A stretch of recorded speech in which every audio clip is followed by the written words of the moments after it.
Ako ng pagkain yung aso. Ano po, gagawa ko sila kasi tapos na po kami sa pamamasyal. Ito. Ito, alo ito, dog po daw si. Isang organic at saka isang lamp. Binasa ko po. Ito naman yung atay ng manok, atay ng baboy. Oh. Sa baboy, atay.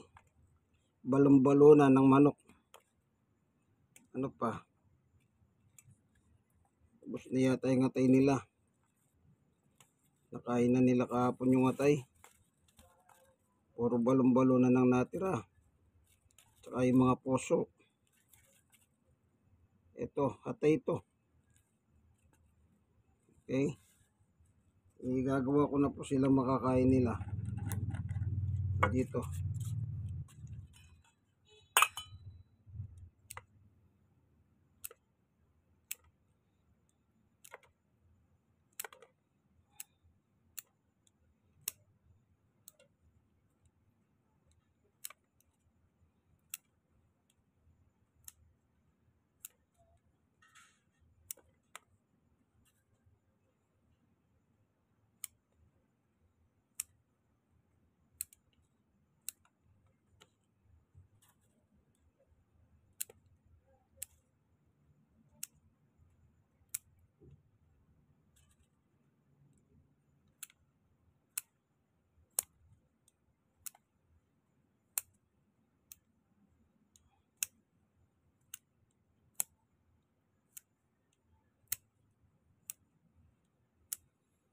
Kaya kung mag-alaga kayong aso, halagaan nyo po. Huwag nyo sila pakainin tira-tira. Yan.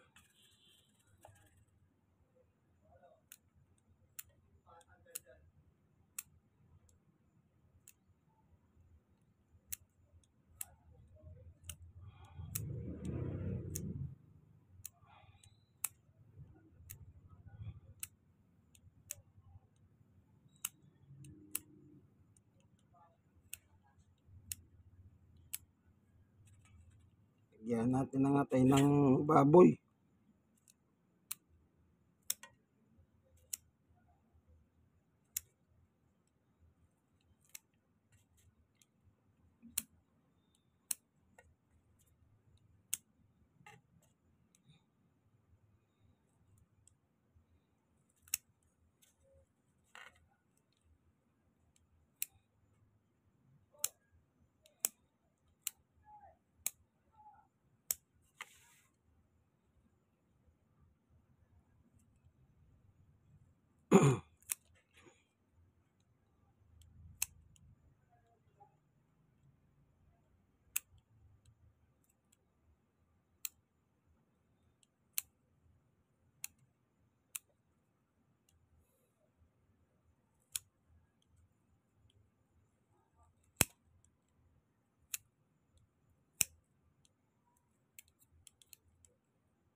Mamayang hapon. Ito muna ang patitira ko ngayon sa kanya. Yung isa tulog. Ito, bahala siya mamili kung anong gusto niyang kainin dyan. Itong Aussie, organic, lamp with apple, or ito, atay ng manok. Atay ng baboy, balon-balunan ng manok, puso ng manok. Yan, halo-halo na. Para masaya. Kaya ganyan, kung gusto nyo mag-alaga ng aso, tiyakin ninyo kaya nyo mag-alaga. Hindi yung maganda yung aso, inalagaan nyo pero ayaw nang pakainin na masarap. Kung minsan ang ginagawa nyo, yung tira-tira ninyo, pakakain nyo sa kanila. Huwag naman ganon. Aso yan man best friend kung tawagin yan. Dapat maging ano kayo. Yung aso, saktan mo, iwanan mo. Pagbalikan mo, masaya yan, sasalubong sa'yo. Masaya. O, pagkatapos bibigyan mo ng pagkain, tira-tira lang. Wag. Mag-alaga kayo kung kaya nyo. Pag hindi nyo kaya, wag na lang kayong mag-alaga. Kahit anong ganda ng aso, kawawa lang sa kamay ninyo kung mamamatay lang yan. Ipamigay ninyo, maraming may gusto niyan, ano? Sige, hanggang dito na lamang itong inyong kaibigan kay Jesus, Brother Manny Bautista. Namamaos ako.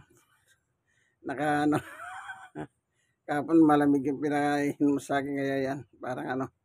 Sige, God bless all. God bless po nawas kayo ng nasa maayos na kalagayan ng ating munting video. Ito po ang aking preparation for the dog food. Dalawang klase pa yan. Yung isa housey. Parehong housey yan. Yung isa organic with vegetable yan. Yung bilog. Ito.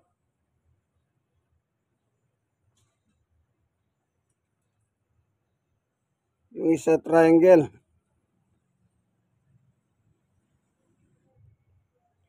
Yun yung lapid apple. Sige, ano po. Andito na lamang. God bless us all. Bye-bye.